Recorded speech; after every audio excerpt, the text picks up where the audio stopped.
as we saw earlier in the newscast, we could be seeing some temperatures into mid-single digits for next week, so it'll be short-lived. To get through the weekend, though. Yeah. Good weekend to stay inside and read, probably. Sure. And if you like to read at the downtown library, there's now a new place to enjoy those books. The Stanley A. Milner Library has this bright new edition, a bench to Marion Thompson. She's been signing out books here since the 80s. For her 90th birthday, her family donated this special bench to what she calls her favorite building in the city. Well, I hope that they realize that the library is a place for everyone. And this library in particular has become almost like a community center with what it has to offer, between the computers and the programs for teenagers, space for teenagers, wonderful children's library, just so many different things offered here. Thompson says she still reads about 40 books a year. She's great for 90. We've been talking about this every time we've done this story today. Yeah. How amazing she looks for 90, and she just keep reading so everyone. sharp. Yeah. That's it for us. It's 22 minutes past 5 o'clock, and you're listening to Radioactive on CBC Radio 1. I'm Portia Clark. The Edmonton Public Library installed a new bench today at its downtown branch, the bench in honor of Marion Thompson, an Edmontonian who's celebrating her 90th birthday this weekend.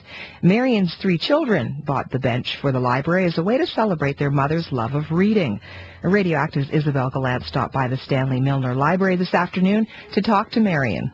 Books were really important in our lives. There were really not that many other activities for kids. There was no TV or electronic games, so books were really important. Mm-hmm. And books came from the library. When the library van came once a month, it was a big event because that meant new books and the books that we'd requested. Yeah. And where did you grow up?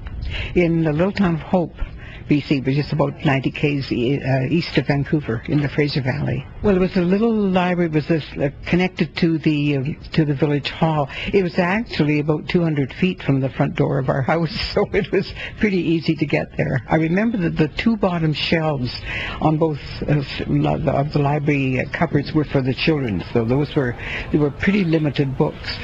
And we went over and over the same ones, like Peter Rabbit and all these different ones were quite often repeated. But the fact that the books could be changed, that was a wonderful thing, that they could be changed and new books come in within a month, was sort of amazing to us as young children. So wasn't it an exciting day in the house when you got your new books? Oh, yes. And we had to make sure we did our homework and everything else first, then we could read. And in the winter, my mom would buy a big box of Macintosh apples, and then we would sit around our kitchen stove, and one person would read, take turns reading, and the others eating apples, and we had books that were suitable for everybody to hear and to read. Who were some of your favorite authors as a child? Oh, just any kid's books at all. But when I got to be a young teenager, I found Zane Grey and the cowboy books. And I was always going to marry a cowboy, but I didn't. That fantasy didn't work out. No, not quite. And you've been going to the library all your life. How long have you lived in Edmonton? Since 1981. So how regularly do you visit?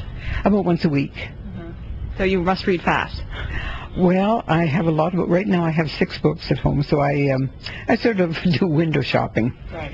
I go through some of them. I don't read them all. There's a lot of them come back unread, but I've had a chance to look them over and decide which ones I want. Right. So what kind of books are you reading these days?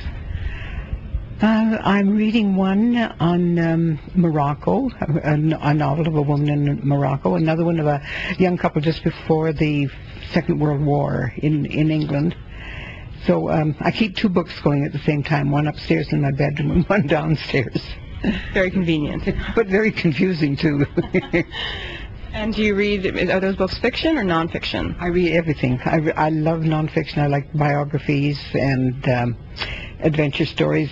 Like I said, I've been up Mount Everest at least 8 times with climbers that have gone up, and I've rowed single-handed across the Atlantic, and so there's lots of things you can do through books.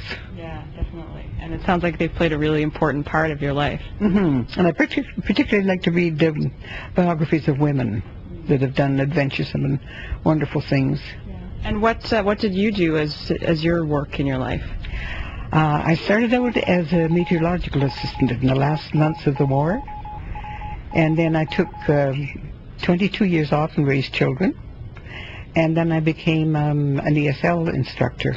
So how has the library changed since over your lifetime? Well, libraries used to be a little bit intimidating. The big libraries, the city libraries, everybody had to be very quiet. This library in particular has become like a community center. It offers so much for different people in different stages of their lives. There's just something for everybody, from the children's library and all these computers that are in constant use, and the book club and Friday afternoon movies, and just everything for anything that anybody wants can be pretty well done here. Mm-hmm. And do you ever take out anything besides books? Not very often. I've taken a few movies, but I'm much more into books than anything else. So, Marion, how does it feel to have this bench right in the middle of the library dedicated to you? I'm so proud of it. I couldn't think of a nicer way of being remembered than with something like this that's so colorful and useful and practical, but just so gorgeous. I really appreciate that my family thought of this and carried it through. And how do you feel to be turning 90 in a few days? I'm lucky just to be here. So, yeah, I'm fortunate that my health is as good as it is. I've been well taken care of by my family. Obviously, I must have some good genes somewhere that have helped me. Mm-hmm. And do you plan to keep reading and as long as you can? Oh, yes. I've got 6 books at home right now, so I've still got my supply going. That's Marion Thompson speaking to Radioactive's Isabel Gallant. Marion is turning 90 this weekend, so happy birthday in advance, Marion. As a birthday present, her 3 children donated a bench in her honor to the Edmonton Public Library. It sits in the large print section of the Stanley A. Milner branch, and you can see a photo of Marion, a lovely photo with her and her son Chris, sitting on that very bench. You can go and see that on our website, on the Radioactive website, through the CBC Edmonton page.